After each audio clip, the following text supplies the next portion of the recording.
எல்லாரும் எப்படி இருக்கீங்க? இப்போ வந்து கேழ்வரகு பக்கோடா வந்து நம்ம எப்படி செய்யலாம் அப்படின்னு பார்க்கலாம்.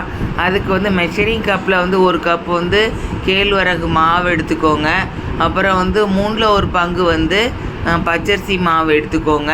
ரெண்டையும் எடுத்து கலந்துட்டு அதில் வந்து உப்பு வந்து ஒரு ஸ்பூன் எடுத்து உப்பு போட்டுக்கோங்க.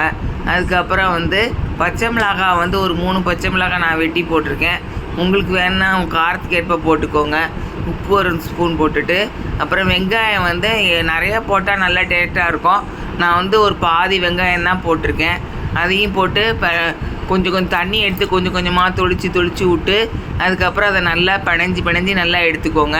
இதுதான் வந்து பதம். இந்த பதம் வர்ற அளவுக்கு நல்லா பிணைஞ்சி எடுத்துக்கோங்க. கடையில் வந்து எண்ணெய் ஊற்றிட்டு ஃபஸ்ட்டு ஒரு கேழ்வரகு கொஞ்சம் துண்டை எடுத்து போட்டு பாருங்கள். போட்டோடனே அது எண்ணெயில் மேலே மிதந்துச்சுன்னா நல்லா வந்து வேகிறதுக்கு வந்து நல்லதனமாக வருதுன்னு அர்த்தம். வேகிறதுக்கு சரியான நேரம்னு. அதுக்கப்புறம் வந்து அந்த எல்லாத்தையும் எடுத்து அந்த கேழ்வரகு மாவை எடுத்து அதில் அப்படியே கையை வச்சு அப்படி லேசாக திருப்பி அப்படியே கொஞ்சம் கொஞ்சமாக கொண்டு வாங்க.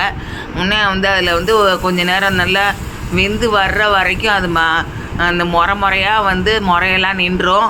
அதுக்கப்புறம் வந்து ரொம்ப இதாயிரும். அதுக்கப்புறம் ஒரு 2 நிமிஷம் கழித்து எடுத்துருங்க. எடுத்து தட்டில் வச்சுருங்க. அதுக்கப்புறம் வந்து சூடாக சாப்பிட்டிங்கன்னா ரொம்ப டேஸ்ட்டாக இருக்கும். ஆறுனாலும் வந்து பரவாயில்லாமல் இருக்கும். நன்றி.